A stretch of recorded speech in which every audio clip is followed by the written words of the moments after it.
Homeless girl helps a lost child in a wheelchair. Unknowingly, the daughter of a powerful judge. Jessica Thompson was rummaging through the dumpsters behind the shopping center when she heard a faint cry coming from the parking lot.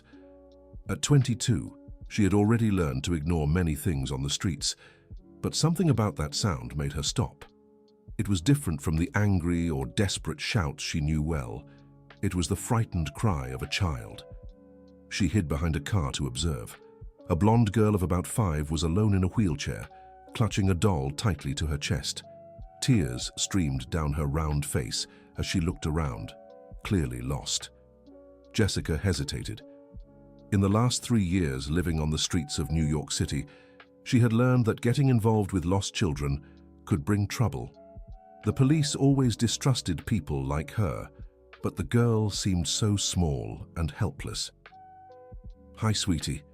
Jessica approached slowly, keeping her hands visible. "Are you okay?" The girl stopped crying and looked at her with wide blue eyes. "I can't find my daddy," she said with a shaky voice. "He was here, and now he's gone." Jessica crouched beside the wheelchair. The child's clothes were expensive, she noticed. The purple jacket had a brand she recognized from store windows. The sneakers were new, with no signs of wear. "What's your name?" "Emily." The girl wiped her nose with the back of her hand. "Emily Roberts." "Hi, Emily, I'm Jessica. How about we look for your daddy together?" Emily nodded, still holding the doll. Jessica began pushing the wheelchair through the parking lot, wondering where a father would leave a child in a wheelchair alone. It didn't make sense. "Do you remember where you were when you last saw your daddy?" Jessica asked. "Near the big black car," Emily pointed vaguely. But there were lots of black cars. They spent a few minutes searching, but there was no sign of any worried adult. Jessica started to feel nervous. What if someone saw her with the child and thought she was trying to do something bad? "Emily, do you have your daddy's phone number?" The girl shook her head.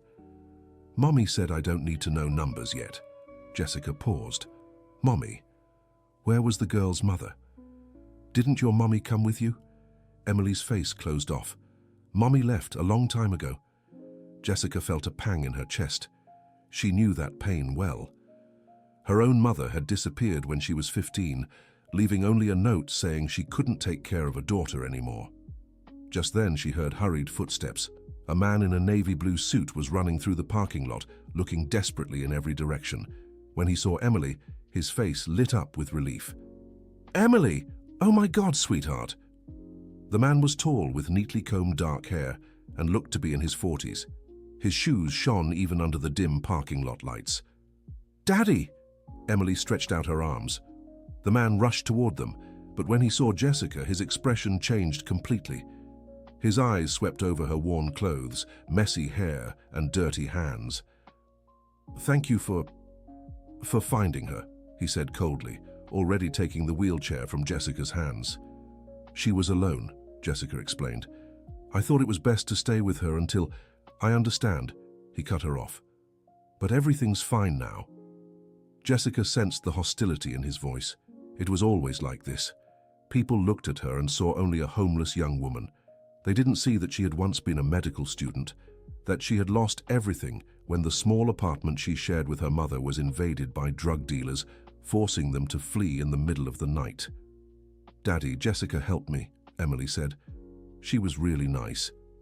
The man looked at Jessica again, this time with slightly less coldness. "Judge Michael Roberts." He introduced himself reluctantly, not offering his hand. "Jessica Thompson," she answered. Michael took some bills from his pocket and offered them to Jessica. "For taking care of her." Jessica felt her face grow hot. Was that how he saw her? As someone who only did the right thing for money? "You don't have to," she said, taking a step back. "I insist." Michael pressed the bills into her hand. Jessica looked at Emily, who watched her with curiosity. The girl gave a timid wave when their eyes met. "Bye, Jessica," Emily said. "Thanks for finding me." Michael pushed the wheelchair toward the sleek black car parked a few feet away. Jessica stood still, watching until they disappeared from sight. Dear listener, if you're enjoying the story, don't forget to like and especially subscribe to the channel. It really helps those of us just starting out. Now, continuing. Jessica looked at the bills in her hand. $100. More money than she'd seen in weeks. But the way he'd given it to her, as if she were just a service rendered, bothered her deeply. She stuffed the money into her pocket and returned to the spot where she'd set up her makeshift shelter. It was a hidden corner behind an abandoned gas station where she'd stacked some cardboard boxes and secured a plastic tarp to keep the rain out. As she settled in for the night, Jessica couldn't stop thinking about Emily. The girl had seemed so alone, even with her father nearby. There was something about the way she'd clung to that doll, as if it were the only thing in the world she could trust. Jessica knew that feeling all too well. The next morning, she decided to use some of the money to shower at the public restroom in the bus terminal and eat something warm. She was walking through downtown when she saw a flyer taped to a lamppost. Missing information on the whereabouts of Jessica Thompson. Jessica stopped, her heart pounding. Below it was a photo of her from 3 years ago, back when she was still in school. She looked thinner in the picture, her hair neatly styled, wearing her college uniform. Reward, $5,000. Contact Judge Michael Roberts. His phone number was written below. Jessica tore the flyer off the post, her hands shaking. Why was Emily's father looking for her, and how had he gotten her full name and photo? She glanced around and saw more flyers plastered on other lampposts down the street. Her stomach twisted. What did this man want with her? Jessica decided to investigate. She knew downtown well and where to find the people who had information about everything happening on the streets. She went looking for Miss Betty, a woman in her 60s who sold candy at the traffic light and always knew everything. "Jessica, sweetheart," Miss Betty smiled when she saw her. "You've gone and made yourself famous, you know." "What do you mean?" "A man in a suit was here yesterday asking about you. Said he was a lawyer, showed your picture and everything." Jessica felt a chill in her gut. "What did you tell him?" "That you were a good girl, never caused any trouble, but that I didn't know where you were these days."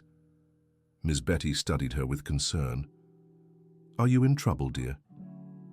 "I don't know," Jessica answered honestly. "Did he say anything else?" "Just that he was looking for you because of some family matter. Thought it was strange." "You got some rich family you never told me about?" Jessica shook her head. She was certain she'd never met anyone named Michael Roberts before yesterday.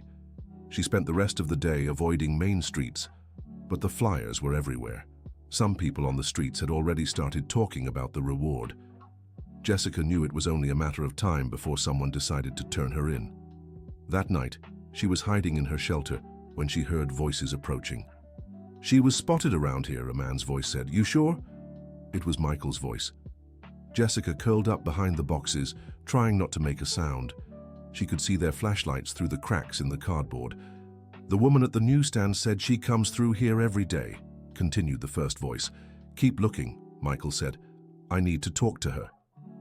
They stayed in the area for nearly an hour before leaving. Jessica waited another half hour to be sure they were really gone, then crawled out of her hiding spot. She couldn't stay there any longer. It was too risky. Jessica gathered her few belongings and decided to move to the other side of the city. She knew of a makeshift shelter under an overpass where she could stay for a few days.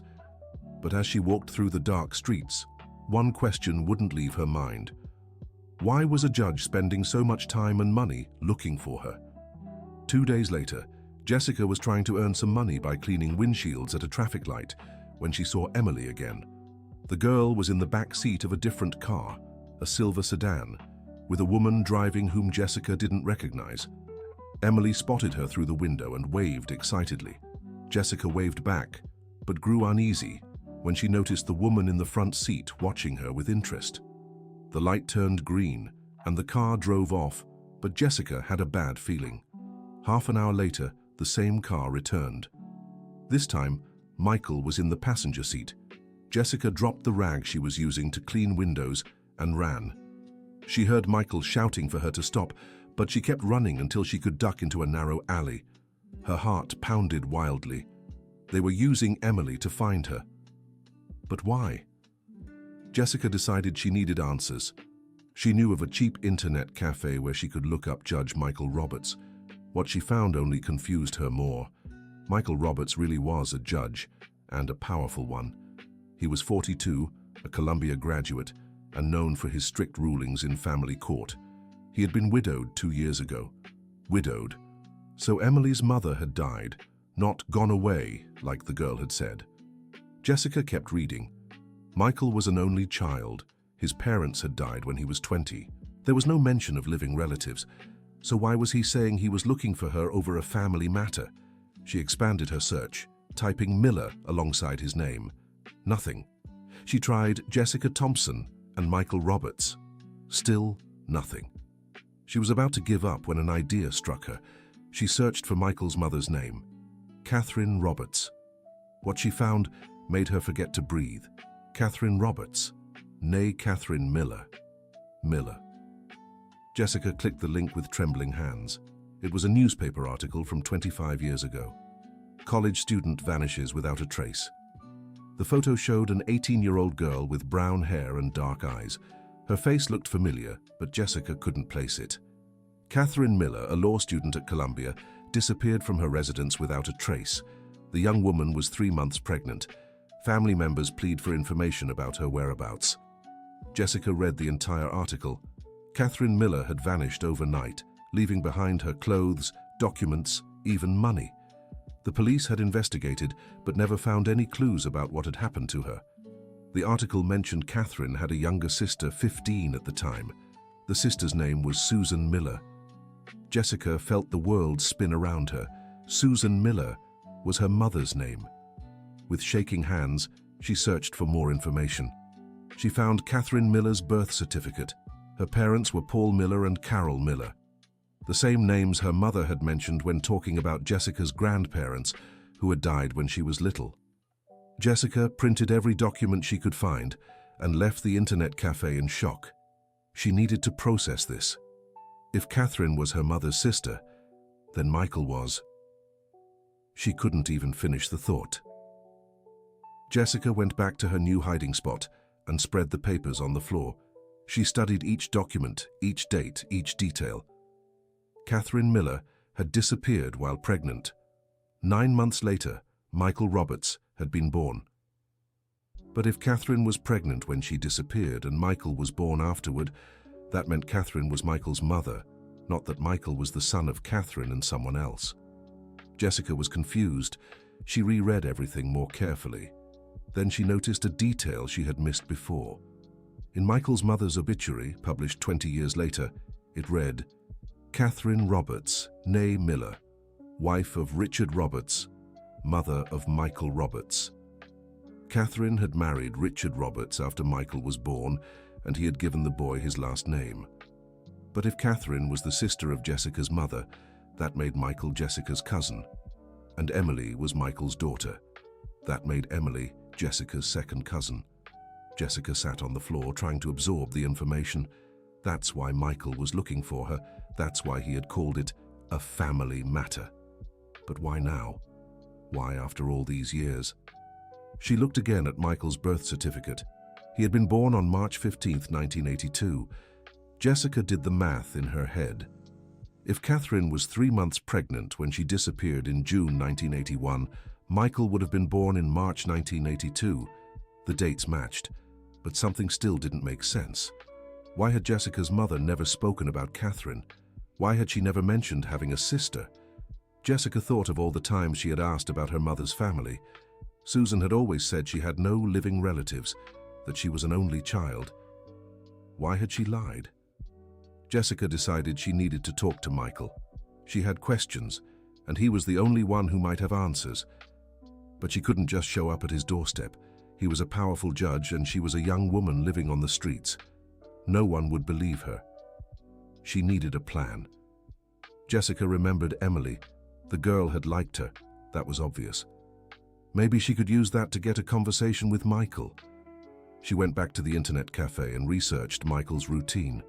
She found information about the places he frequented, the times he usually left work. She discovered that he took Emily to physical therapy every Wednesday at 3 in the afternoon at a clinic in Greenwich Village. It was Wednesday. Jessica checked the clock. 2 in the afternoon. She grabbed the documents she had printed and ran out. The clinic was on a quiet residential street. Jessica arrived and hid behind a tree, waiting. At 3:15, Michael's black car pulled up in front of the clinic. He got out and helped Emily out of the car, settling her into the wheelchair. Jessica waited for them to go inside and then approached. Through the window, she could see Emily doing exercises with the physical therapist. Michael was sitting in the waiting room, scrolling through his phone. Jessica took a deep breath and walked into the clinic. The receptionist gave her a strange look, but before she could say anything, Jessica was already standing in front of Michael. "Judge Roberts?" Michael looked up and his eyes widened when he saw her. "You?" He stood quickly. "How did you find me?" "We need to talk," Jessica said, trying to keep her voice steady. "We have nothing to talk about. You disappeared when I tried to speak with you." "Because you scared me," Jessica shot back. "Why were you looking for me? Why did you spread my picture all over the city?" Michael glanced around, noticing the other people in the waiting room watching them. "This isn't the place for this," he said quietly. "Then where is?" Jessica insisted. "You've been searching for me for days. Here I am." At that moment, Emily called out from the therapy room. "Jessica!" "Dad, it's Jessica!" The girl waved excitedly through the glass. Michael sighed. "All right," he said reluctantly, "but not here.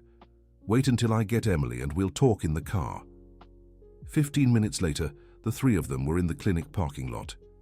Emily was in the back seat looking curiously from one to the other. "Daddy, why are you fighting?" she asked. "We're not fighting, sweetheart," Michael said. "Jessica and I just need to sort some things out." He turned to Jessica. "I know who you are," he said. "I know you're Susan Miller's daughter, and I know Susan was my mother's sister." Jessica felt a mix of relief and nervousness. At least he confirmed what she had discovered. "Why didn't you reach out to me before?" she asked. "If we're family." Michael laughed dryly. "Family? Your mother destroyed my family." "What do you mean?" Michael glanced at Emily in the back seat and lowered his voice. "I won't discuss this in front of my daughter. Let's go somewhere else." They went to a nearby park. Emily played on the wheelchair-accessible playground while Michael and Jessica sat on a bench. 25 years ago, my mother was pregnant with me," Michael began. "She was young, scared, and couldn't raise a child alone." Jessica listened silently. "Your mother, Susan, convinced my mother to run away. Said she knew people who could help, that there were families willing to adopt babies and would give her money to start a new life."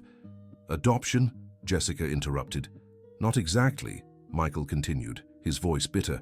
"Susan was involved with people who sold babies, child trafficking." Jessica felt like she'd been punched in the gut. "That can't be true." "My mother almost handed me over to those people," Michael said. "If it weren't for a twist of fate, I would have been sold to some family and never seen my mother again." "What twist?" "Susan had a fight with the traffickers over the money. She wanted more than they were offering. The argument alerted the police, who were investigating the ring." Michael paused and looked at Emily, who was laughing on the swings. "My mother got scared and ran before the police arrived. She hid until I was born, then decided to raise me alone." "And Susan?" "Disappeared. The police never found her, but they also couldn't arrest her because they didn't have enough evidence." Jessica was in shock. The mother she knew, who had cared for her so lovingly, had been involved in child trafficking. "How do you know it was her?" Jessica asked, desperate to find a flaw in the story. Michael pulled an envelope from his pocket. "My mother kept some letters Susan sent her before I was born. Letters detailing the plan, talking about the money, about the interested families." He handed one to Jessica. The handwriting was unmistakably her mother's. "Catherine, dear sister, I found the perfect family for the baby. They're wealthy and will pay well. $20,000, enough for you to start a new life in another state. No one will ever know." Jessica read the entire letter, each word like a stab. There were more letters, all detailing different parts of the plan. "Why are you showing me this?" she asked weakly. "Because when I saw you in the parking lot, I recognized your face. You looked just like your mother when she was young," Michael said. "And because I need answers." "What answers?" Susan disappeared with a lot of money that wasn't hers, money that belonged to families who wanted to adopt children. When the operation was uncovered, many people lost their savings. Jessica stared at him, confused. One of those people was Richard Roberts, the man who married my mother years later. He lost $15,000 in that scheme. And you think I know where that money is? I don't know what you know, Michael said. But your mother disappeared again 3 years ago, didn't she? Coincidentally around the same time you ended up on the streets. Jessica stayed silent. It was true. Her mother had vanished, just as Jessica was about to start her 3rd year of medical school. Where is she, Jessica? I don't know, Jessica answered honestly. She left a note saying she couldn't support me anymore and disappeared. I never heard from her again. You expect me to believe that? It's the truth. At that moment, Emily approached them. Daddy, can I play a little longer? Of course, sweetheart, Michael said, softening his expression. Emily looked at Jessica. You look sad, Jessica. Jessica forced a smile. I'm okay, Emily. Do you want to play with me? I have my doll here. Emily picked up the doll from her lap and offered it to Jessica. It was an old porcelain doll, clearly expensive. She's beautiful, Jessica said. What's her name? Susan, Emily replied. Daddy said it was Grandma Catherine's sister's name. Jessica looked at Michael, surprised. You named her doll after my mother. My mother asked me to, Michael said awkwardly.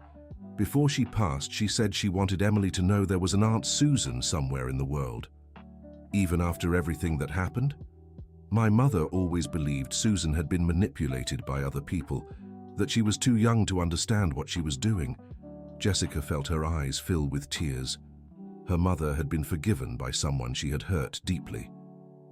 Emily ran back to the playground, taking the doll with her. Michael and Jessica stood in silence for a few minutes. I really don't know where my mother is, Jessica finally said, and I don't know anything about any money. Then help me find her, Michael said. How? You know the places she might be, the people she knew. We can look together. Jessica hesitated. Part of her wanted to disappear again, to pretend this conversation had never happened. But another part was curious about her mother, about the secrets she had kept for so long. Why is it so important for you to find her? Jessica asked. Michael glanced at Emily. Because my daughter is going to grow up with questions about her mother's family, and because my mother regretted until her last day never reaching out to Susan to talk about what happened. Your mother talked about mine? Always. She said you two were very close as children, that Susan was the only one who ever understood her. Jessica thought about the loneliness she had felt her whole life. Maybe her mother had felt alone too. All right, she said. I'll help you look for her. Michael looked surprised. Really? But on one condition. What?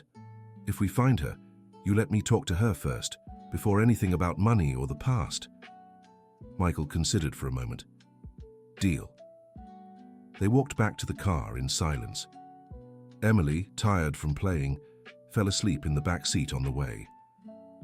Where are you staying? Michael asked. Jessica hesitated. Nowhere specific. You can't keep living like that, especially if we're going to work together. I manage fine on my own. I'm sure you do, Michael said, but your family, even with all this complicated history, I can arrange a place for you to stay. I don't need charity. It's not charity, Michael said. It's practicality. How will we stay in touch if you don't have a fixed address? How will I find you when I have information? Jessica thought about it. He had a point. There's a boarding house downtown where I can stay for a few weeks, she said. If you lend me the money, I'll pay you back once I find work. Done. Michael stopped the car in front of the boarding house Jessica had pointed out. It was an old building, but clean and safe. Here's my card, he said. Call me tomorrow morning. We'll start looking for your mother. Jessica got out of the car and turned to wave at Emily, but the girl was still asleep. Jessica, Michael called through the window. You're not responsible for your mother's mistakes. She nodded, but deep down she knew it wasn't that simple. Dear listener, if you're enjoying the story, don't forget to like and especially subscribe to the channel. It really helps us who are just starting out. Now, continuing. The next morning, Jessica called Michael from the boarding house's payphone. They agreed to meet at a cafe near the courthouse where he worked. When Jessica arrived, Michael was already there, with a folder full of papers on the table. "I spent the night researching," he said. "I found some leads about your mother." Jessica sat down and ordered coffee. It still felt strange to share a table with someone after so long alone. "What kind of leads?" "Financial records. Your mother opened some bank accounts in the years after she first disappeared." Michael showed Jessica the papers. She used fake names, but the IDs were issued using her real birth certificate, easy to trace. Jessica studied the documents.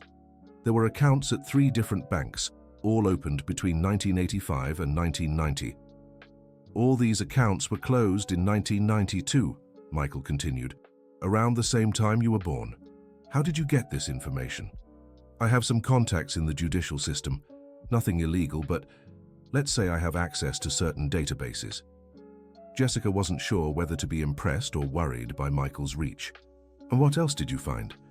"Your mother worked in several towns outside New York City between 1985 and 1992, always under fake names, always in cash-paying jobs."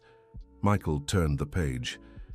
"After you were born, she settled in Rochester under the name Susan Miller Johnson, worked as a maid for a wealthy family for 10 years. 10 years? Jessica was surprised. She never told me about Rochester. "The family she worked for is named Wilson, own a furniture factory. I spoke to them yesterday." "What did they say?" "That Susan was an exemplary employee, took care of their home and children like they were her own. But one day, out of nowhere, she quit and said she had to move to New York City." "When was that?" "In 2002, you were 10. Jessica tried to remember. In 2002, she and her mother had indeed moved to New York City. Her mother had said it was so Jessica could attend better schools. "Did the Wilson family say anything else?" "They mentioned Susan always talked about a daughter studying in New York City, but they thought the girl was at a boarding school." "I was here with my grandmother," Jessica said. "What grandmother?" "My father's mother." Michael paused and looked at her. "You have a father?" "Had," Jessica corrected. "He passed away when I was 8. Work accident." "What was his name?" "John Thompson."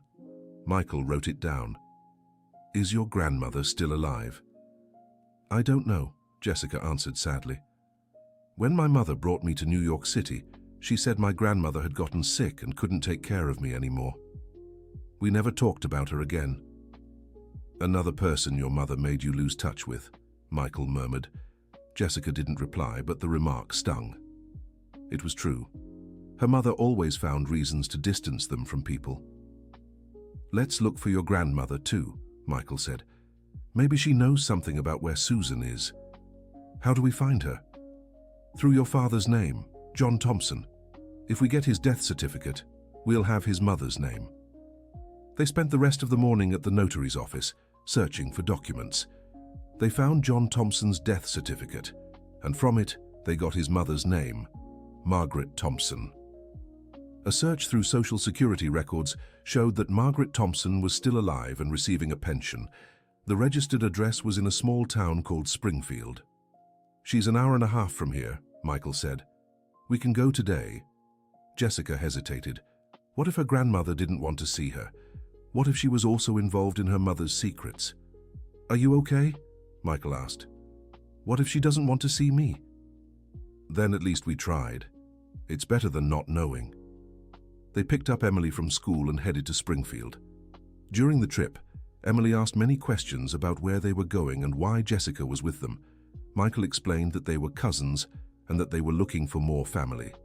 "So is Jessica going to live with us?" Emily asked hopefully. "No, sweetheart," Michael replied. "Jessica has her own life."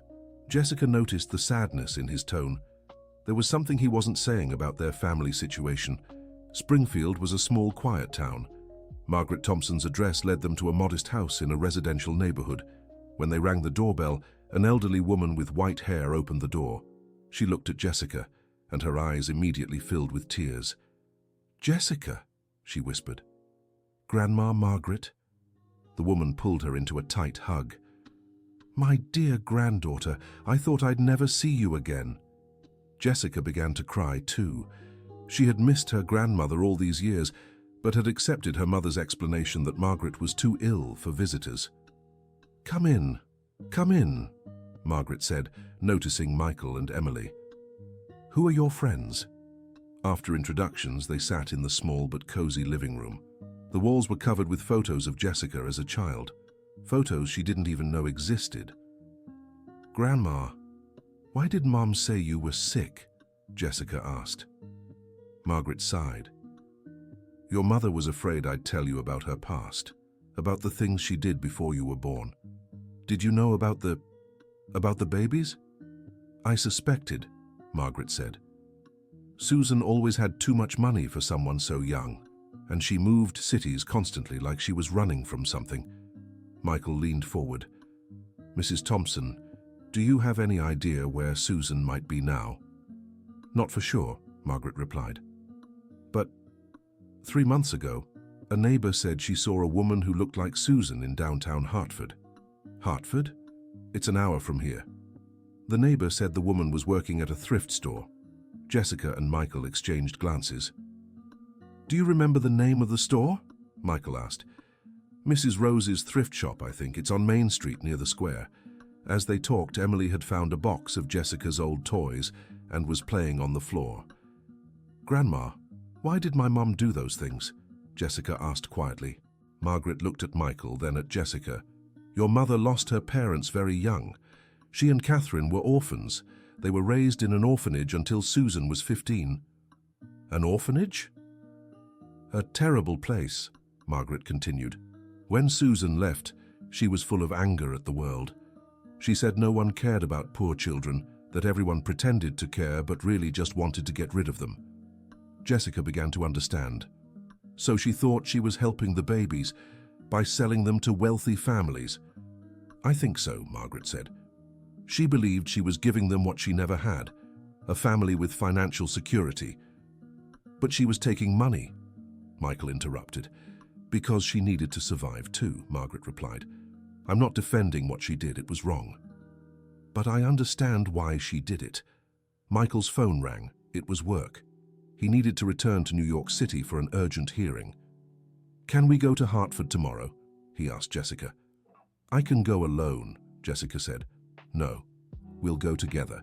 If we find your mother, you'll need support." Jessica reluctantly agreed. They said goodbye to Grandma Margaret, who made Jessica promise to come back and visit her soon. During the drive back to New York City, Emily fell asleep again. Michael and Jessica talked about what they had discovered. "Your grandmother seems like a good person," Michael said. "Yeah, I miss her." "Why don't you move back in with her?" Jessica considered the question. "I don't know. After so long on my own, it's hard to imagine living with someone else again." "I get that," Michael said. "Sometimes I think Emily and I have gotten too used to being just the two of us." "How did her mother pass away?" Jessica asked gently.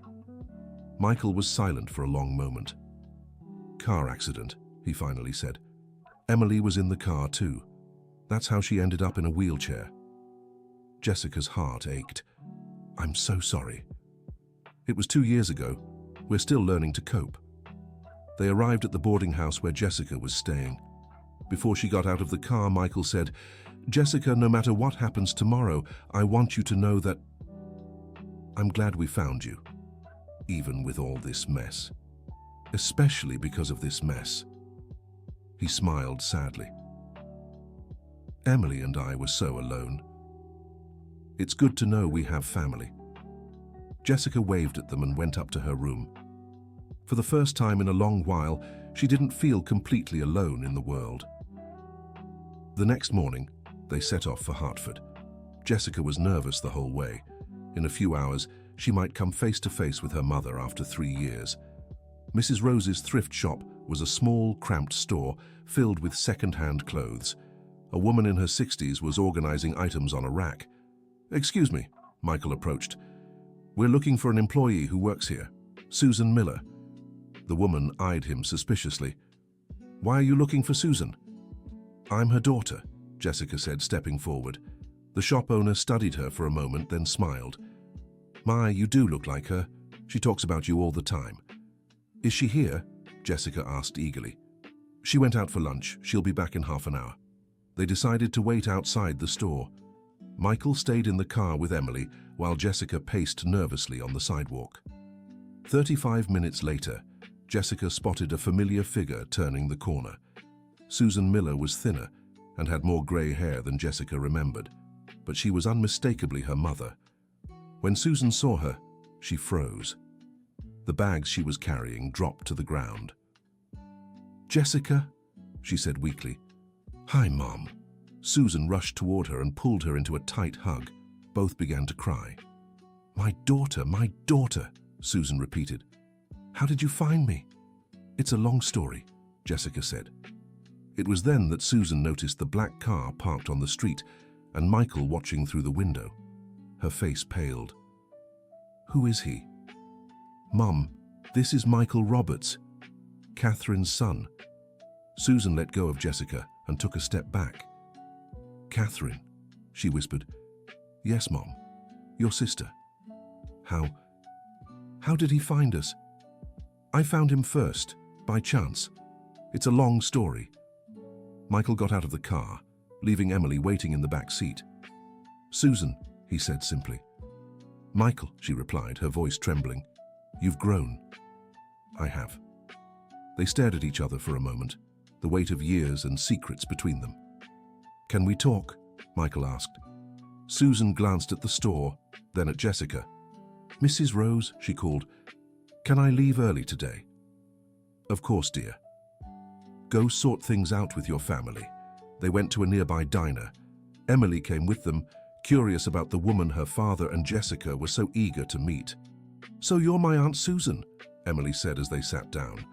Susan looked at the girl in the wheelchair, and her eyes filled with tears. "And you're Catherine's granddaughter," she said softly. "Yeah, I'm Emily." Susan looked at Michael.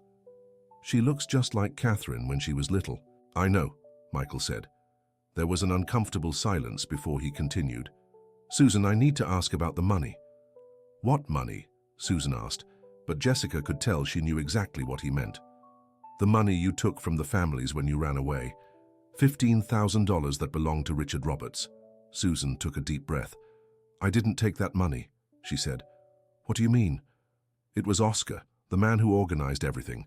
When the operation was exposed, he pinned it all on me and disappeared with the cash. You expect me to believe that?" "It's the truth," Susan said, looking him straight in the eye. "I ran because I was afraid of being arrested for something I didn't do.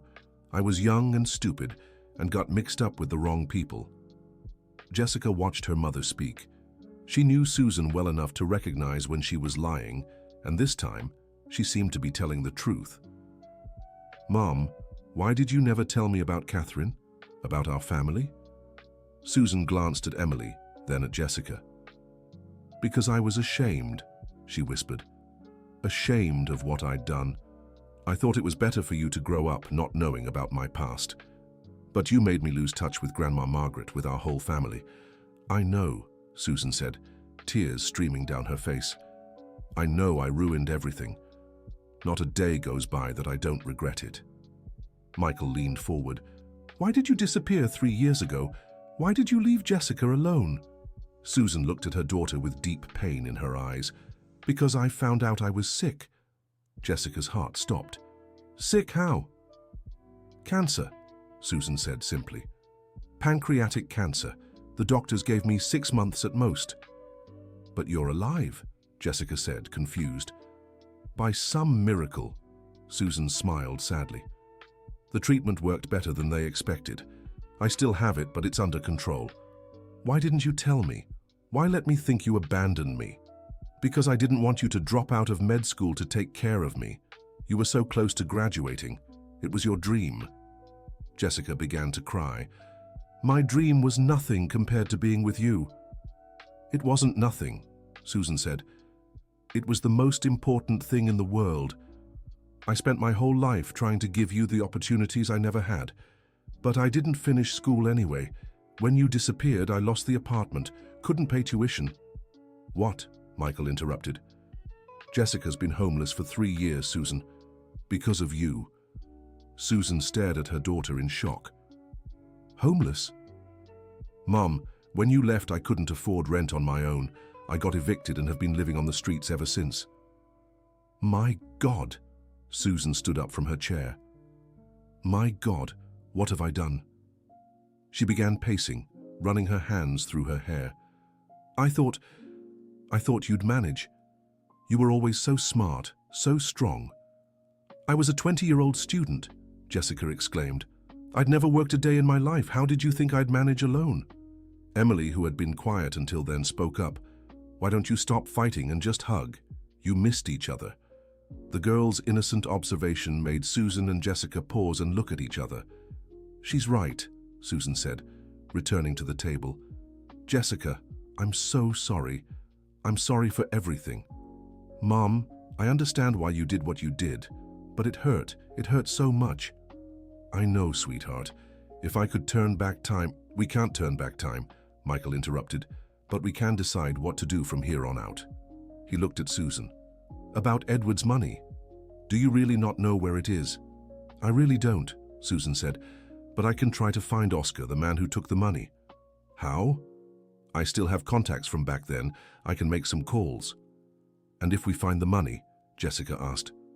We return it to the rightful heirs, Michael said. Edward is gone, but the money should go to his family. All right, Susan agreed. I'll help however I can. Emily yawned. It was almost dinner time, and she was getting tired. Daddy, can we go home? She asked. Of course, sweetheart. Michael stood and looked at Susan. Are you coming back to New York City with us? I don't know, Susan said, glancing at Jessica. It depends if my daughter wants me around. Jessica considered the question. She was still hurt, and there was so much left unresolved. But Susan was her mother, and she had missed her every day for the past 3 years. I do, she said, but with some conditions. What are they? First, no more secrets. If we're going to rebuild our relationship, it has to be based on honesty. I agree. Second, you'll take proper care of your illness. No hiding symptoms or pretending you're fine when you're not. I agree. And third, Jessica looked at Michael and Emily. We're going to meet our family. Really meet them this time. Susan glanced at Michael and nodded. I'm ready for that, she said. The trip back to New York City was different from the way there. The air was less tense, but there were still so many things left unsaid. Emily fell asleep in Susan's arms, and Susan seemed delighted to have a granddaughter to care for. She's beautiful, Susan whispered to Michael. She's everything to me, Michael replied. Just like Jessica is everything to me, Susan said, looking at her daughter in the front seat. Jessica felt a mix of emotions, joy at having her mother back, anger over all the lost years, and hope that they could rebuild their relationship.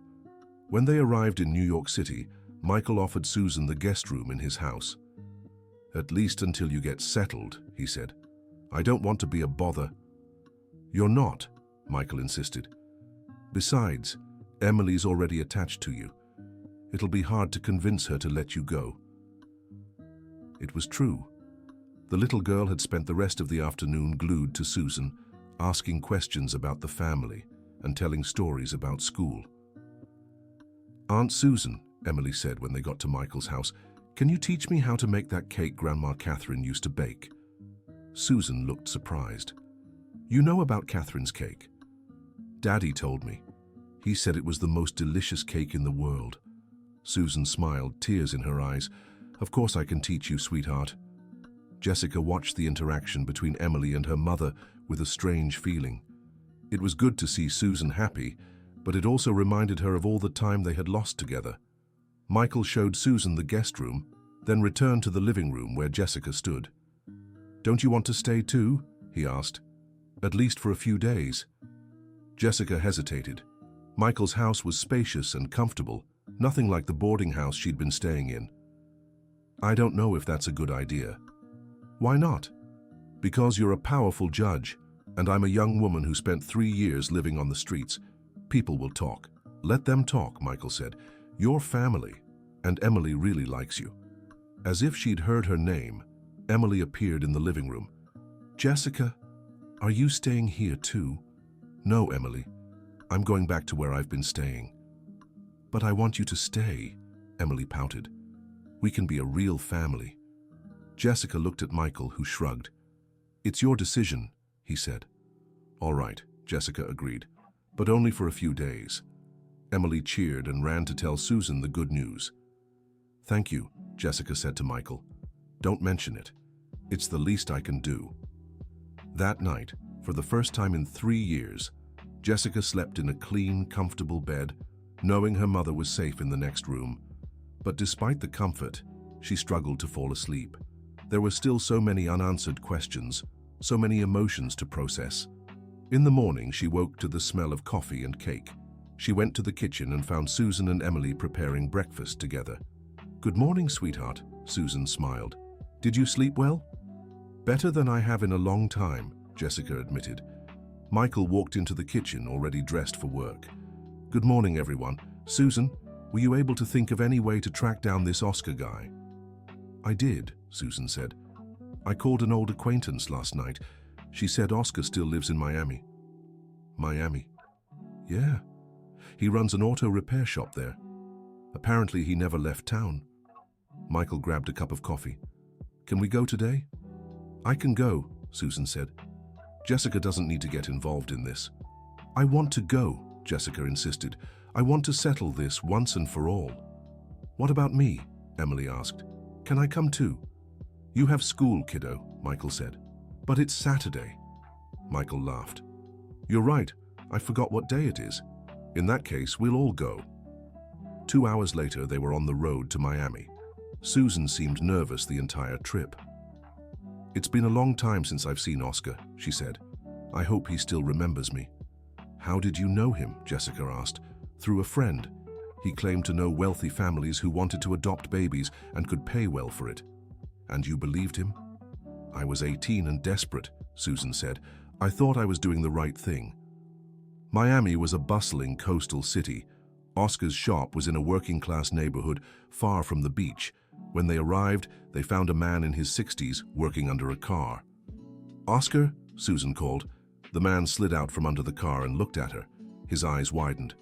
Susan? Susan Miller? It's me. Oscar wiped his hands on a rag and walked over. Girl, it's been ages. You disappeared after all that mess. I had to disappear, Susan said. You blamed me for everything that went wrong. I didn't blame you, Oscar said, but his tone wasn't convincing. Michael introduced himself and explained why they were there. Oscar, we need to know about the money that went missing when the operation was exposed, specifically $15,000 that belonged to Edward Roberts. Oscar visibly tensed. Kid, that was a long time ago. I don't remember details. I'm sure you do, Michael said firmly.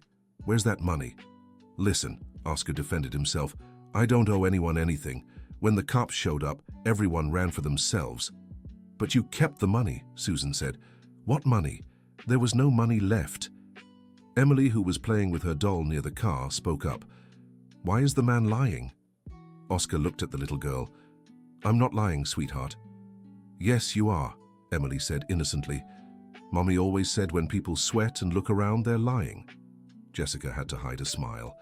Emily was right. Oscar was clearly nervous. Oscar, Michael said, his tone turning stern. I'm a judge. I can have the police come here and investigate your activities for the last 25 years. I'm sure they'll find something interesting. The threat worked. Oscar sighed and sat down in an old chair. All right. I did take the money, but I spent it all already. It was over 20 years ago. What did you spend it on? On living, food, rent, clothes. You think it was easy starting over from scratch. And how much was it exactly? Michael asked. About $50,000 in total. 50,000, Susan exclaimed. You said it was only 15. 15 was Edward's. The rest was from other families. Michael did the math in his head. $50,000 in 1985.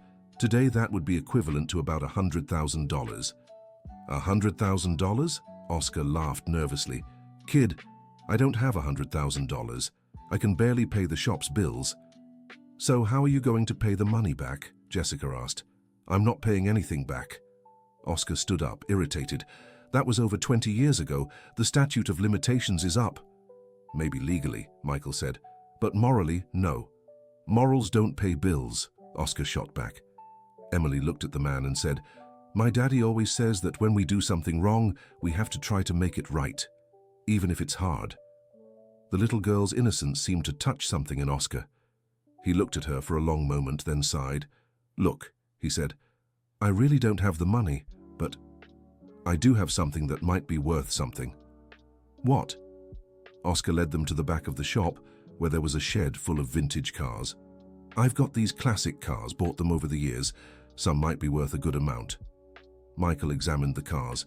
There was a 1975 Beetle in excellent condition, a 1980 Opel, and a few other classic models. "How much do you think all this is worth?" Michael asked. "About $80,000, maybe." "It's not 100,000, but it's a start," Michael said. "Are you willing to sell them to repay the people who were wronged?" Susan asked. Oscar hesitated. "What if I say no?" "Then we'll let the courts decide," Michael said simply. Oscar looked at Emily, who watched him with curious blue eyes. "Fine," he said finally. "I'll sell the cars. But I want you to know this will leave me with no emergency savings." "You should have thought of that 25 years ago," Susan said sharply. On the way back to New York City, they stopped at a notary's office for Oscar to sign a document agreeing to sell the cars and divide the money among the affected families. "How are we going to find those families?" Jessica asked. "Leave it to me," Michael said. "I have contacts who can help track down the old clients." Emily was quiet in the back seat, playing with her doll. "Emily, are you okay?" Jessica asked. "I'm thinking," the girl replied. "Thinking about what?" "About the man at the shop. He looked sad when he said he'd have no money for emergencies." Susan glanced at her granddaughter in the rearview mirror. "You have a kind heart, Emily, but sometimes people have to face the consequences of their mistakes." "I know," Emily said. "I just hope he learns to do the right thing next time." Jessica smiled. Emily was only 5, but sometimes she spoke as if she were much older. When they arrived in New York City, it was already night. Emily was tired and went to bed early. Susan, Jessica, and Michael sat in the living room to talk about the day's events. "I can't believe we finally found Oscar," Susan said. "I spent all these years feeling guilty for something I didn't do." "You still did some wrong things," Michael said gently. "But at least now we know the truth about the money." "What's going to happen to him?" Jessica asked. "Oscar? Nothing, probably. Like he said, the crime expired long ago. But at least he'll pay back what he can." "And then?" Susan asked. "What happens to us after all this is settled?" It was a good question. Jessica had been so focused on solving the mystery of the past that she hadn't thought much about the future. "I don't know," she admitted. "I guess we'll figure it out as we go. I'd like to go back to school," she continued. "Finish my medical degree." "That can be arranged," Michael said. "I can help with the financial side." "I don't want charity," Jessica replied automatically. "It's not charity. It's family helping family." "What about you, Mom?" Jessica asked. "What do you want to do?" Susan thought for a moment. "I want to be a grandmother to Emily. I want to take care of my health, and I want to try to make up for all the years we lost together." "That might take time," Jessica said. "I know. I'm willing to wait as long as it takes." They talked late into the night, planning what their new family dynamic would look like. It was strange and unfamiliar for all of them, but Jessica felt a hope she hadn't felt in a long time. In the weeks that followed, the household settled into a routine. Susan looked after Emily when Michael was at work, and Jessica began studying to take her college entrance exams again. The sale of Oscar's cars brought in $85,000, which was divided among the 5 families who had been wronged by the scheme 25 years earlier. Edward Roberts had passed away, but his children were grateful to receive the $17,000 that was their father's share. "It's not about the money," one of Edward's sons told Michael. "It's about finally knowing the truth of what happened." Susan's health was stable, but she needed regular chemotherapy. Jessica always accompanied her to the treatments. "I never thought you'd become a doctor just to take care of me," Susan joked during one chemo session. I'm not a doctor yet, Jessica replied, but I'm getting there. Emily had grown very attached to both Jessica and Susan. She called Susan Grandma Susan and Jessica Cousin Jessica, even though technically they were great aunt and second cousin. Family is family, Emily would say whenever someone tried to explain the correct relation. One day, 3 months after their reunion, Jessica was helping Emily with her homework when the little girl asked an unexpected question. "Cousin Jessica, are you going to marry my dad?" Jessica nearly choked on her coffee. "What made you think that, Emily?"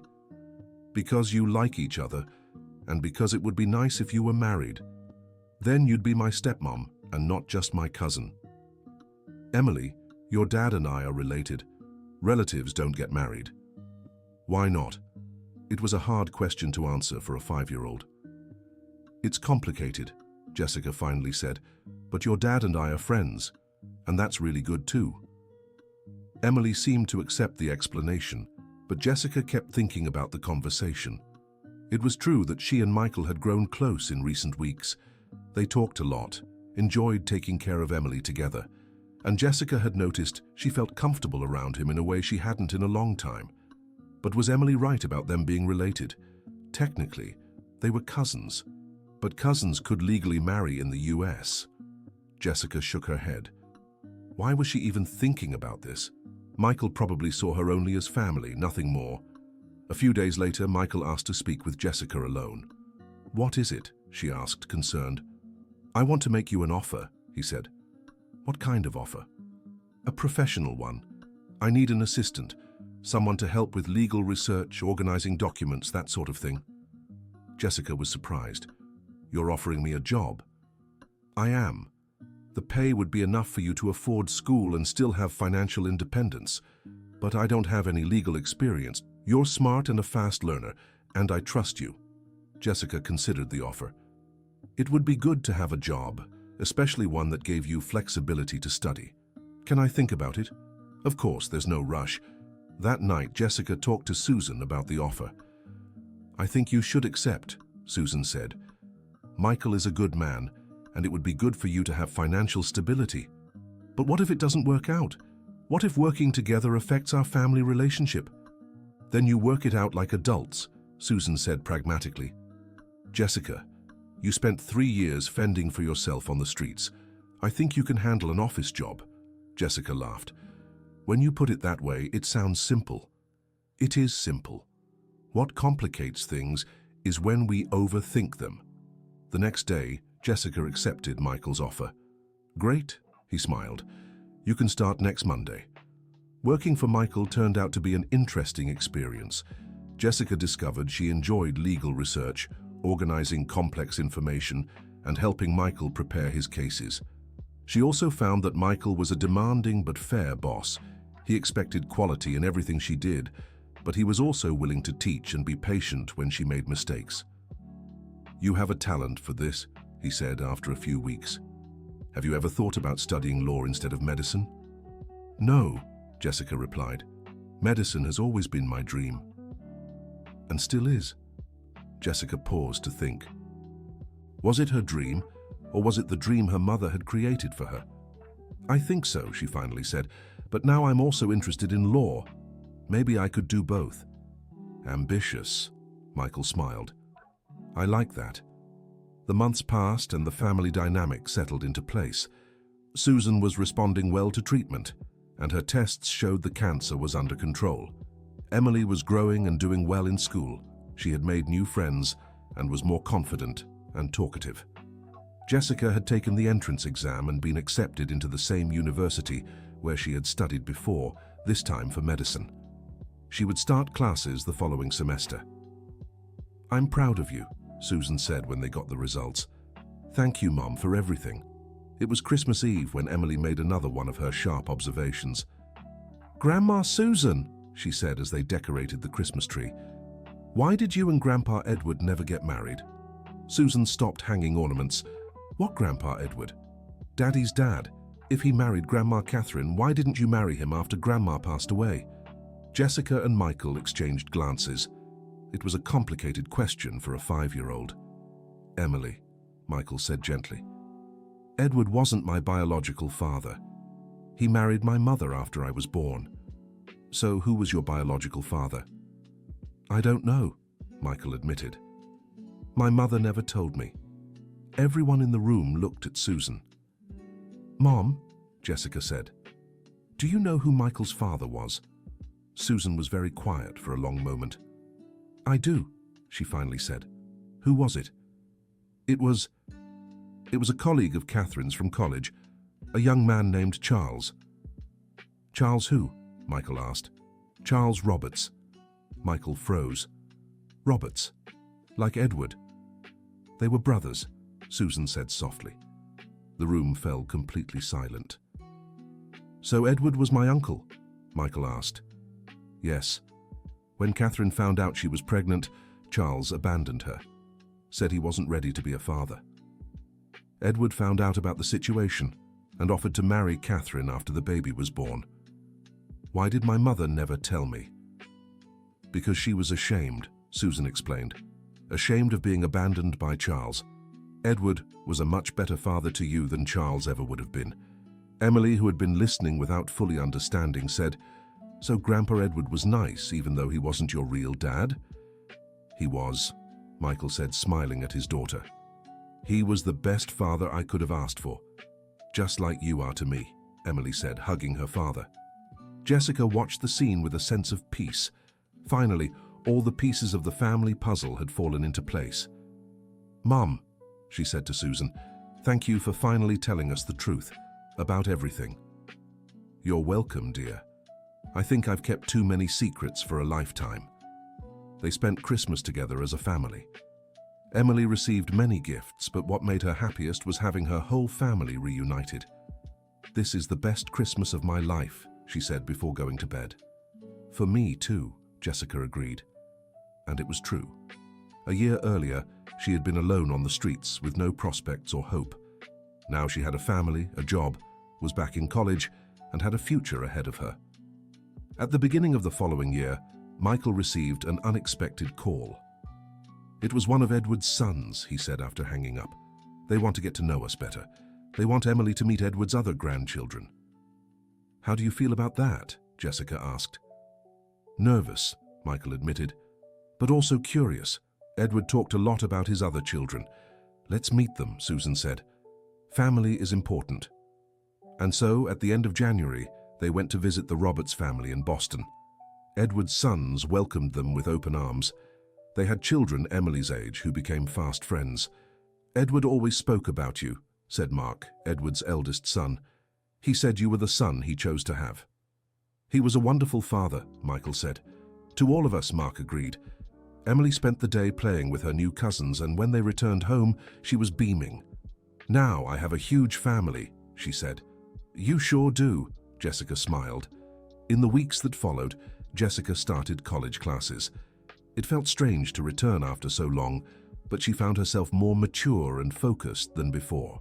She continued working part-time for Michael, which gave her practical experience and helped pay for her studies. Susan kept up with her treatment, and her tests showed she was responding well.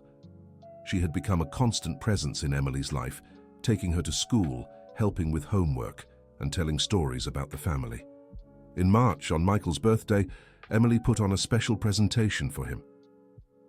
Daddy, she said, standing on a chair to be taller, I want to tell you about our family. She had made a poster with photos and drawings of every family member. Here's you, she pointed to a picture of Michael. Here's Grandma Catherine, who's passed away but still loves us. Here's Grandpa Edward, who's also gone but was the best grandpa in the world. She continued, pointing to each person. Here's Grandma Susan, who makes the best cakes and takes care of me when you're at work. Here's Cousin Jessica, who's really smart and is going to be a doctor. And here's me. It's a beautiful family, Michael said, his eyes misty. And here, Emily pointed to an empty space on the poster, is where we'll put pictures of the new people we'll meet someday. What new people? I don't know yet, Emily said. But Grandma Susan said family always grows. Susan smiled. It's true, family always grows. A few months later, Jessica was studying for an exam when she got a phone call. Jessica? The voice on the other end belonged to an older woman. "Yes? My name is Cynthia Anderson. I'm a social worker. I'm calling because we have a situation here that might interest your family." Jessica grew alert. "What kind of situation?" "We have a child who was abandoned at the hospital, a 3-year-old boy, and we found some documents with him that suggest a possible connection to the Miller family." Jessica's heart raced. "What kind of connection?" "The boy had a birth certificate listing Susan Miller as his maternal grandmother." "That's impossible," Jessica said. "My mother only had one daughter, me. It could be another Susan Miller, but we thought it best to check. Could you come here to talk?" Jessica hung up the phone and rushed to tell Susan and Michael. "He can't be our relative," Susan said. "I only had you, Jessica." "But what if he's the child of a relative we don't know?" Michael suggested. "Let's go see," Jessica said. "If he's not our family, at least we can try to help." The next day, they went to the children's shelter where the boy was staying. Cynthia Anderson greeted them and showed the documentation. "His mother's name is Stephanie Miller," she explained, "and it lists Susan Miller as the maternal grandmother." "Stephanie Miller?" Susan repeated. "I don't know any Stephanie Miller." "Can I see the boy?" Jessica asked. Cynthia led them to a room where a small boy with dark hair and big eyes was playing alone with some toys. When Susan saw him, she stopped breathing. "My God," she whispered. "What is it, Mum?" He looks just like you when you were little, Jessica. Exactly like you." The boy watched them curiously. When he noticed Emily in the wheelchair, he walked over. "Hi," he said shyly. "You have a cool chair." "Thank you," Emily smiled. "Want to play with me?" The boy nodded and started playing with Emily. "What's his name?" Michael asked Cynthia. "Ethan. Ethan Miller." Susan stayed very quiet, watching the boy play. "Cynthia," she finally said, "can you give me more information about his mother, Stephanie Miller?" "We don't have much. She was very young, apparently homeless. She left him at the hospital and disappeared." "When did this happen?" 2 weeks ago." Susan knelt beside Ethan. "Ethan," she said gently, "do you remember your mommy?" "Mommy went away," Ethan said simply. "She said she'd come back, but she didn't." "What was your mommy like?" "She had hair like yours." Ethan pointed to Susan's brown hair. "And she sang to me when I was scared." "Do you remember anything else about her?" Ethan thought for a moment. "She always said one day we'd find Grandma Susan. She said Grandma Susan would take care of us." Susan looked at Jessica with tears in her eyes. "Stephanie could be someone's child from the family we didn't know about," Jessica said. "Maybe a distant cousin. Or maybe," Susan said softly, "she's Charles's daughter. Charles, Michael's biological father. It's possible. He could have had other children after leaving Catherine." Michael joined the conversation. "If Ethan is Stephanie's son and Stephanie is Charles's daughter, then Ethan would be my half-nephew," Michael finished, "and Susan's great-nephew." Emily, who had been playing with Ethan, spoke up. "Can he come live with us? He doesn't have a family." "Emily," Michael said, "it's not that simple." "Why not? We have plenty of room at home. And he can share toys with me." Ethan looked at Emily, then at the adults. "Are you a family?" he asked. "We are," Susan said. "A family that's always growing." Cynthia gave them a few minutes to talk privately. "What do you think?" Jessica asked. "I think we need more information," Michael said. "We should try to find Stephanie, or at least learn more about her." "And if we can't?" Susan asked. "Then we make a decision based on what we know now," Michael said. "Which is that Ethan is a child who needs a family, and we're a family with more than enough love to give." Emily cheered when she heard that. "So he's going to be my brother?" "Cousin," Jessica corrected, "but a brother in heart." They spent the next 2 weeks investigating Stephanie Miller. Michael used his contacts to try and track down information about her. They discovered that Stephanie had been born in 1995, the daughter of Charles Roberts, and a woman named Anna Miller. Anna had been just one of the many women Charles had left pregnant. "Charles was truly irresponsible," Susan said when they learned the truth. But Stephanie is our relative, Jessica replied. And so is Ethan. Now what? Michael asked. How do we find Stephanie? It was Emily who came up with the idea. You could ask around the streets, she said. Cousin Jessica used to live on the streets. She knows where people stay when they have no home. Jessica realized Emily was right. She knew New York City's homeless population well. I could make posters with Stephanie's photo and put them up where homeless people gather, she said. Good idea, Michael agreed. They managed to get a photo of Stephanie from hospital records, and Jessica made posters asking for information about her. A week later, Jessica received a call. Are you looking for Stephanie? The voice belonged to a young woman. I am. Do you know her? Yes, I do. She's with me here at the downtown shelter. Jessica wrote down the address and hurried to tell the others. An hour later, they were at the shelter. Stephanie was a woman in her early 20s, thin and with a frightened look in her eyes. Are you Ethan's family? She asked when she saw them. We are, Susan said gently. I'm Susan Miller. Grandma Susan? Stephanie began to cry. My dad always talked about you, said you were Catherine's sister. That's right, and you're Charles's daughter. I am. He left me when I was 5, left me and my mum with nothing. I'm so sorry, Susan said. Charles wasn't a responsible man. Why did you leave Ethan at the hospital? Michael asked. Stephanie looked at him and frowned. I know you. You're Michael, Catherine's son. I am. My dad talked about you too. Said you were the son he should have raised. Michael didn't know how to respond to that. Stephanie, Jessica interrupted. Why did you leave Ethan?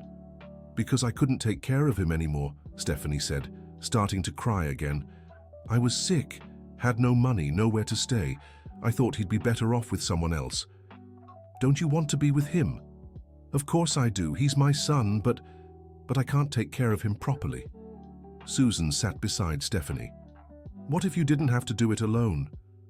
What do you mean? What if you and Ethan came to live with us? You could work, take care of yourself, and we'd have a bigger family to help with Ethan. Stephanie looked at her as if she couldn't believe what she was hearing. You'd do that? Why? Because we're family, Emily said, appearing beside the wheelchair, and family takes care of each other. Stephanie looked at Emily and smiled through her tears. You must be Emily. Ethan talked about you a lot. He talked about me. Yes. Said you have a magic chair and that you're really cool. Emily laughed. My chair isn't magic, but I am really cool. Everyone laughed, and for the first time since they arrived, Stephanie seemed to relax. You'd really let me and Ethan live with you? Yes, Michael said, but with a few conditions. What are they? First, you need to take care of yourself. If you're sick, you need treatment. If you need work, we'll help you find a job. Second, Jessica continued, you need to commit to being a good mother to Ethan. He's already been through so much abandonment trauma. And third, Susan said, you need to understand that our home has rules. No drugs, no dangerous people, no disappearing without warning. Stephanie nodded at each condition. I accept everything, she said. I just want my family back. 2 weeks later, after all the legal paperwork was settled, Stephanie and Ethan moved into Michael's house. The home, which had once housed 3 people, now held 5. It was a bit tight, but no one minded. Ethan and Emily became inseparable. She helped him adjust to the new house, and he helped her with tasks that were difficult to do from her wheelchair. They're like real siblings, Jessica remarked one evening, watching the 2 children play. They are a real family, Susan corrected. Stephanie found a job at a clothing store and was working hard to rebuild her life. She was grateful for the second chance, but still struggled with the guilt of having abandoned Ethan. You did what you thought was best for him at the time, Jessica said during a conversation. What matters is that you're together now. How can you be so understanding? Stephanie asked. Your mother left you too, didn't she? She did, but I've learned that holding on to anger only hurts me. It's better to forgive and move on. Have you forgiven your mother? Jessica glanced at Susan, who was in the kitchen making dinner with the kids. I have, and I've come to realize she had her reasons. even if I didn't agree with them back then. A year later, the family had settled in completely. Ethan was attending preschool and thriving. Emily was in first grade and loved having a brother to play with. Stephanie had earned a promotion at work and was saving money to eventually get her own place. "You don't have to leave," Michael said when she mentioned it. "This house is big enough for everyone." "I know," Stephanie replied, "but it's important for me to know I can take care of myself and Ethan on my own if I need to." "I understand. Just know you'll always have a home here." Jessica was in her final year of medical school and interning at a public hospital. She discovered she especially loved working with children. "I think I'll specialize in pediatrics," she told Michael. "Makes sense. You're great with kids." "I learned from the best teachers," she said, watching Emily and Ethan play in the backyard. Susan was in full remission. The doctors said the chances of the cancer returning were very low. "Now I can plan for the future without fear," she told Jessica. "What kind of plans?" "I want to see you graduate. I want to watch Emily and Ethan grow up. I want to see our family keep growing." "Our family can grow more?" Jessica laughed. "You never know," Susan said mysteriously. A few weeks later, Jessica understood what Susan had meant. Michael came home with a strange look on his face. "Everyone," he called them into the living room. "I have something to tell you." "What is it?" Jessica asked, concerned. "I got a call today from a woman who says she's Charles's sister." "Charles has a sister?" "Apparently. Her name is Beth Roberts. She lives upstate and heard about our family through Edward's children." "What did she want?" "She has an adopted son, a 10-year-old boy, and she wants him to meet the family." Emily and Ethan, who had been listening, exchanged excited glances. "Another cousin?" Emily asked. "Could be," Michael said. "Beth wants to visit this weekend." And so, the following Saturday, the family welcomed two more people. Beth, a cheerful woman in her 50s, and her adopted son, Peter, a shy 10-year-old boy. "Charles was my younger brother," Beth explained. "I always knew he'd had children he never acknowledged. When I heard about you, I wanted to meet you."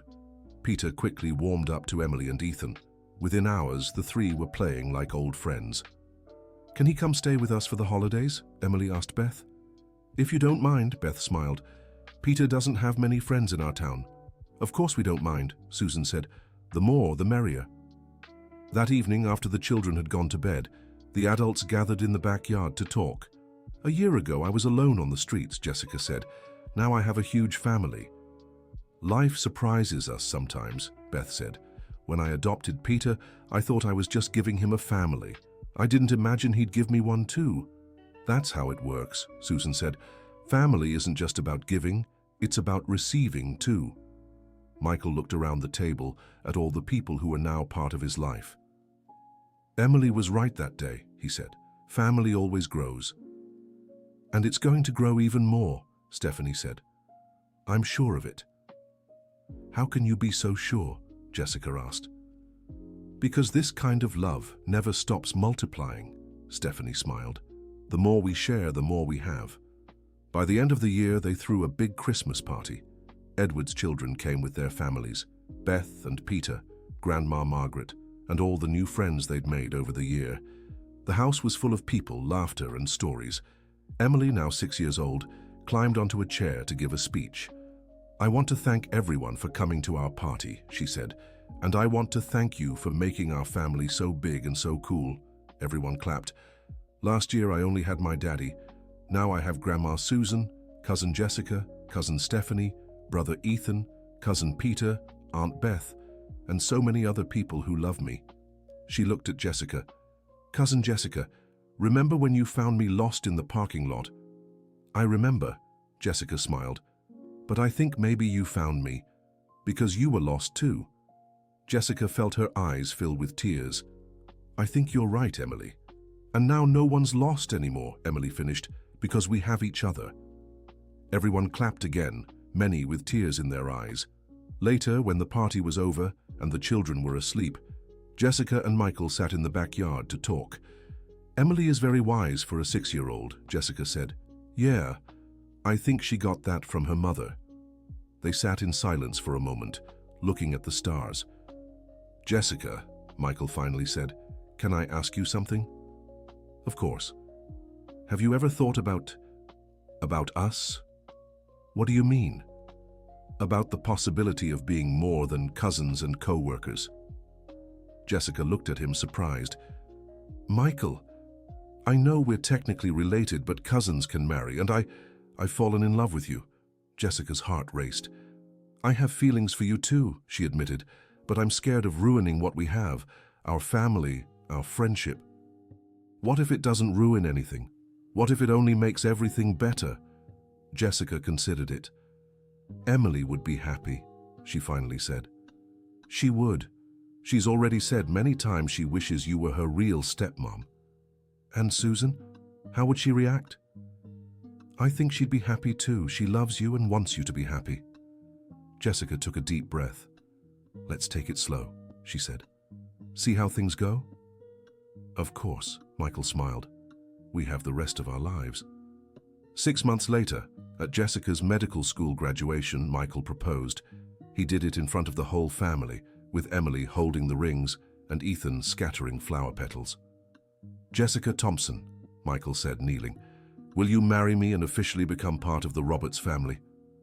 Jessica looked around at all the people she loved, her mother smiling through tears, Emily clapping with joy, Ethan jumping excitedly, Stephanie shouting, say yes, and all the other relatives and friends who had become part of her life. Yes, she said, I will.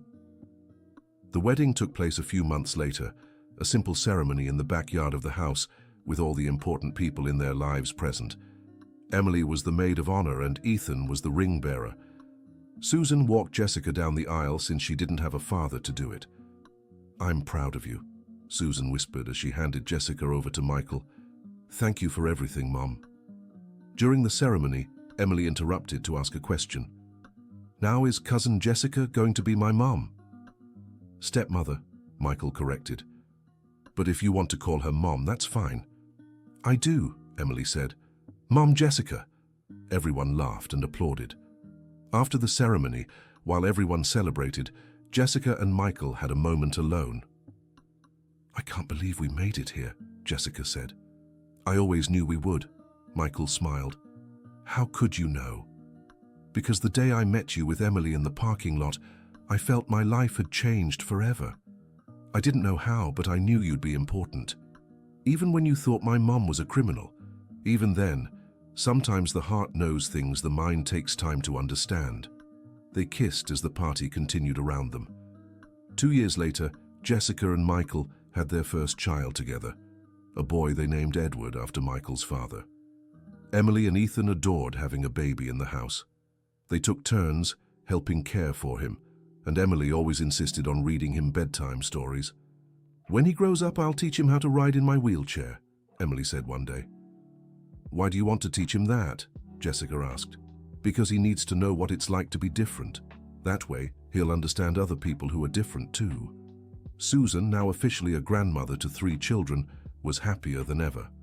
Her health remained good, and she spent her days caring for the kids and telling stories about the family.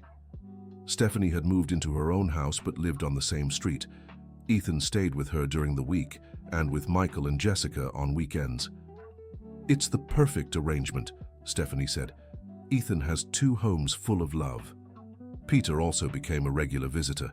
He spent every school break with the family, and Emily and Ethan considered him a brother. Our family is different from other families, Ethan observed one day. How so? Jessica asked. We're not just dad, mom, and kids. We're a bunch of different people who love each other. That's true, Jessica agreed. And what do you think is the best part of having a family like this? There's always someone to play with, Ethan laughed. And always someone to help you when you need it, Emily added. And always someone who loves you, even when you mess up, Edward said. At 3 years old, he was already joining in on family conversations. Jessica looked at the 3 children and felt her heart swell with gratitude. You're all so wise, she said. We learned from the best teachers, Emily replied, repeating the words Jessica had said years before. One afternoon, while Edward was napping and the other kids were at school, Jessica and Susan sat in the backyard to talk. Mom, are you happy? Jessica asked. Happier than I ever imagined I could be, Susan answered. And you? Me too. Sometimes I'm afraid it's too good to last. Don't be afraid, Susan said. We built this together, with hard work and love. It won't fall apart easily. Even when you're not here anymore. Susan looked at her daughter tenderly. Especially when I'm not here anymore. Because everything we built will live on through you. Through the kids, through the stories they'll tell, through the love they'll pass on. Great. Thank you, Mum. For what? For teaching me that family isn't just about blood. It's about choice. It's about choosing to love someone even when it's hard. You figured that out on your own, Susan said. I just set the example. That night, when all the children were asleep, Jessica and Michael sat on the bed to talk. What's on your mind? Michael asked. I'm thinking about journeys, Jessica said. About how life takes us down paths we never imagined. It's true. 5 years ago, I was a lonely judge raising a daughter on my own. Now I'm a husband, father of 4, and part of a huge family. And I was a lost young woman living on the streets. Now I'm a doctor, a wife, a mother, and I have a family who loves me. Emily was right that first day, Michael said. You found me when I was lost too. We were all lost in one way or another.